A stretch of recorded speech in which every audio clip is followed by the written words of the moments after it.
हिंदू धर्म ग्रंथों में मुर्दा के 14 प्रकार बताए गए हैं। तो आइए इसे जानने से पहले अगर आप प्रभु श्री राम एवं माता जानकी के सच्चे भक्त हैं तो कमेंट बॉक्स में जाकर जय जय सिया राम जरूर से लिखें। राम रावण के बीच घमासान युद्ध चल रहा था। तब अंगद ने रावण से कहा, तू तो मरा हुआ है, मरे हुए को मारने से क्या फायदा। रावण बोला, अंगद मैं जीवित हूँ, मरा कैसे हुआ। अंगद बोले, सिर्फ सांस लेने वालों को जीवित नहीं कहते, सांस तो लुहार की धौकनी भी लेती है।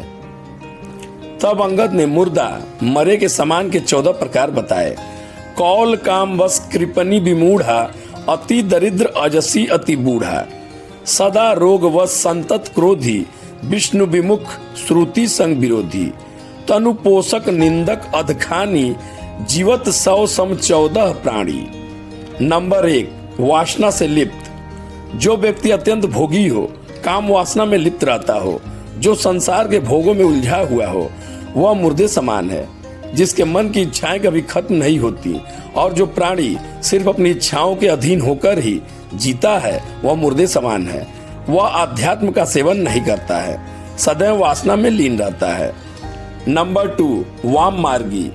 जो व्यक्ति पूरी दुनिया से उल्टा चले, जो संसार की हर बात के पीछे नकारात्मकता खोजता हो, नियमों परंपराओं और लोक व्यवहारों के खिलाफ चलता हो, वह वाम मार्गी कहलाता है।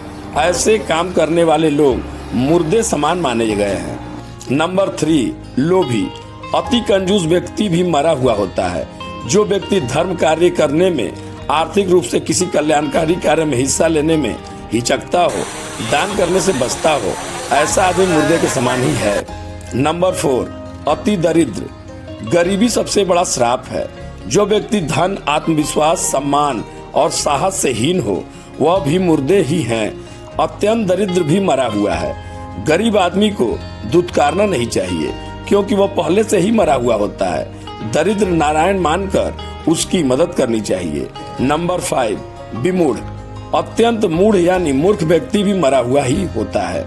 जिसके पास बुद्धि विवेक न हो, जो खुद निर्णय न ले सके, यानी हर काम को समझने या निर्णय लेने में किसी अन्य पर आश्रित हो, ऐसा व्यक्ति भी जीवित होते हुए मुर्दे के समान ही है। मूढ़ आध्यात्म को नहीं समझता। नंबर 6, अजसी। जिस व्यक्ति को संसार में बदनामी मिली हुई है, वह भी मरा हुआ है। जो घर परिवार, कुटुंब, समाज, नगर, राष्ट्र किसी भी इकाई में सम्मान नहीं पाता, वह व्यक्ति भी मुर्दे के समान ही होता है। नंबर 7, सदा रोगवश। जो व्यक्ति निरंतर रोगी होता है, वह भी मरा हुआ होता है। स्वस्थ शरीर के अभाव में मन विचलित रहता है, नकारात्मकता हावी हो जाती है, व्यक्ति मृत्यु की कामना में लग जाता है। जीवित होते हुए भी रोगी व्यक्ति जीवन के आनंद से वंचित रह जाता है। नंबर 8, अति बूढ़ा। अत्यंत वृद्ध व्यक्ति भी मुर्दे समान होता है क्योंकि वह अन्य लोगों पर आश्रित हो जाता है। शरीर और बुद्धि दोनों अक्षम हो जाते हैं।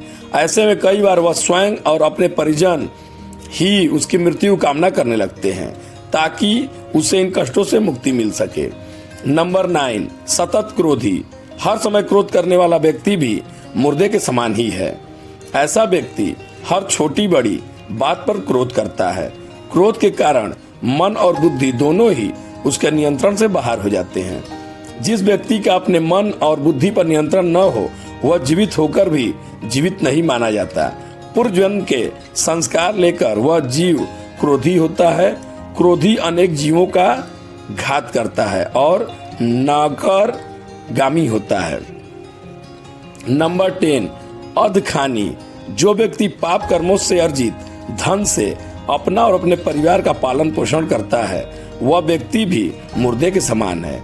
उसके साथ रहने वाले लोग भी उसी के समान हो जाते हैं। हमेशा मेहनत और ईमानदारी से कमाई करने ही धन प्राप्त करना चाहिए।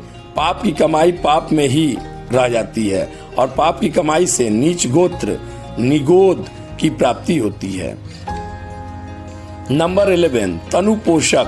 ऐसा व्यक्ति जो पूरी तरह से आत्मसंतुष्टि और खुद के स्वार्थों के लिए ही जीता है। संसार के किसी अन्य प्राणी के लिए उसके मन में कोई संवेदना न हो, ऐसा व्यक्ति भी मुर्दे के समान ही है।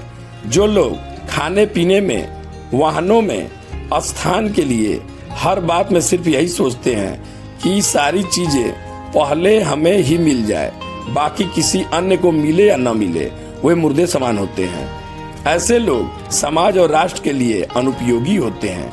शरीर को अपना मानकर उसमें रत रहना मूर्खता है, क्योंकि यह शरीर विनाशी है, नष्ट होने वाला है। नंबर 12, निंदक। अकारण निंदा करने वाला व्यक्ति भी मरा हुआ होता है, जिसे दूसरों में सिर्फ कमियां ही नजर आती हैं। जो व्यक्ति किसी के अच्छे काम की भी आलोचना करने से नहीं चूकता है, ऐसा व्यक्ति जो किसी के पास भी न बैठे तो सिर्फ किसी न किसी की बुराई ही करे, वह व्यक्ति भी मुर्दे समान होता है। पर निंदा करने से नीच गोत्र का बंध होता है। नंबर 13, परमात्म विमुख। जो व्यक्ति ईश्वर यानी परमात्मा का विरोधी है, वह भी मुर्दे के समान है। जो व्यक्ति यह सोच लेता है कि कोई परमत्व है ही नहीं, हम जो करते हैं वही होता है, संसार हम ही चला रहे हैं, जो परम शक्ति में आस्था नहीं रखता, ऐसा व्यक्ति भी मुर्दे माने गए हैं। नंबर 14, श्रुति संत विरोधी। जो संत, ग्रंथ, पुराणों का विरोधी है, वह भी मुर्दे समान होता है। श्रुत और संत समाज में अनाचार पर नियंत्रण का काम करते हैं। अगर गाड़ी में ब्रेक न हो तो कहीं भी गिरकर एक्सीडेंट हो सकता है।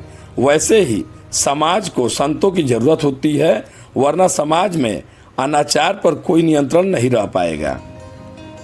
इस संसार का सबसे अटल सत्य मौत है। इस सत्य से कोई भी इनकार नहीं कर सकता और न ही कोई इसे टाल सकता है। अतः मनुष्य को उपरोक्त 14 दुर्गुणों से यथासंभव दूर रहकर स्वयं को मुर्दे के समान जीवित रहने से बचना चाहिए। अगर आज का हमारा वीडियो पसंद आया हो तो इसे एक लाइक करें, चैनल पे नए हैं तो सब्सक्राइब कर लेवें और बेल आइकन दबाना बिल्कुल भी मत भूलें। जय जय सिया राम।